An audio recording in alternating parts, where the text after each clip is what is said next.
তৃতীয় শ্রেণীর শিক্ষার্থীবৃন্দরা, আশা করি তোমরা ভালো আছো। আজ আমি তোমাদের প্রাথমিক গণিত বইয়ের অধ্যায় 5 গুণ পৃষ্ঠা নং 61 অঙ্ক নং 2 গুণ করি। এখান থেকে আজ আমি 9 এবং 10 এই দুইটি অঙ্ক করছি। তাহলে 9 নম্বর অঙ্কটিতে কি প্রশ্ন আছে চলো তা আগে দেখে নিই।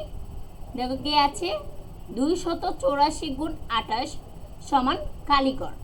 তাহলে 284 গুণ 28 সমান কত হয় সেটা আমরা এই কালিগরটির মধ্যে লিখব। তাহলে চলো অঙ্কটি করি। 9 284 গুণ 28 সমান কালিগর। এবার দেখো এই অঙ্কটি করছি, আমরা উপর নিচে এই অঙ্কটি রেজাল্ট বের করতে পারি। দেখো কীভাবে, 284 গুণ 28, তার গুণ করো, 4 8 কত হয় 32, 32 2 হাতে আছে আমাদের কত 3, 32 2 লিখলাম, হাতে আছে আমাদের 3। এবার 8 8 কত হয় 64, 64 আর 3 হচ্ছে 67, 67 7 লিখবো, হাতে আছে আমাদের 6। এবার 8 কে 2 দিয়ে গুণ হবে, 8 দুগুণে 16, 16 আর 6 হচ্ছে 16 আর 6 হচ্ছে 23, 16 আর 6 কত 23, 23 এখানে লিখলাম। এখন শূন্য দিলাম। 2 কে 4 দিয়ে গুণ করলে হবে 4 দুগুণে 8, 2 কে 8 দিয়ে গুণ করলে হবে 8 দুগুণে 16, 16 আর 6 হাতে আছে কত 1। এবার 2 কে 2 দিয়ে গুণ করবো, 2 দুগুণে 4, 4 আর 1 5।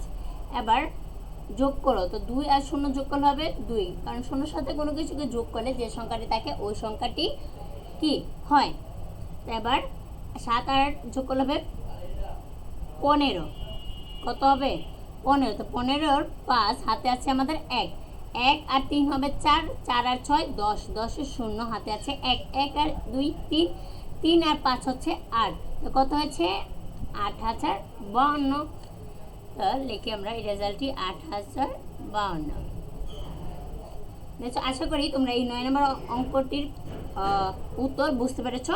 এখন আমরা 10 নম্বর অঙ্কটি করছি। দেখো 10 নম্বর অঙ্কটিতে দেখো আমরা কি আছে, 269 গুণ 35 সমান কালিগর। এই 9 নম্বর অঙ্কটির মতো আমরা এই 10 নম্বর অঙ্কটি করব।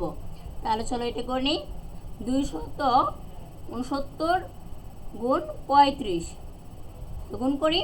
দেখো 5 কে 9 দিয়ে গুণ করলে হবে 5 9 45, কত হবে 45। 45 এর আমরা 5 লিখবো, হাতে আছে আমাদের 4 আছে।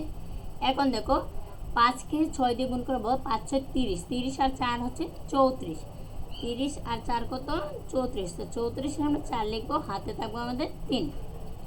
এখন 5 আর 2 গুণ করলে, 5 কে 2 দিয়ে গুণ হবে 5 গুণে 10, 10 আর 3 হচ্ছে 13। এবার শূন্য দাও। এবার দেখো 3 কে আমরা 9 দিয়ে গুণ করবো, তো 3 9 27, 27 এর 7 হাতে আছে আমাদের 2।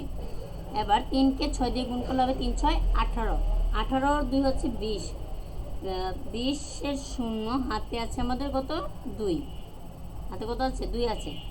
এখন 2 কে 3 দিয়ে গুণ করলে, 3 কে 2 দিয়ে গুণ করলে হবে 3 দুগুণে 6, 6 আর 2 হচ্ছে 8। এবার যোগ করো, 0 আর 5 যোগ করলে হবে 5, কারণ 0 সাথে কোনো কিছু যোগ করলে যে সংখ্যাটি থাকে ওই সংখ্যাটি হয়।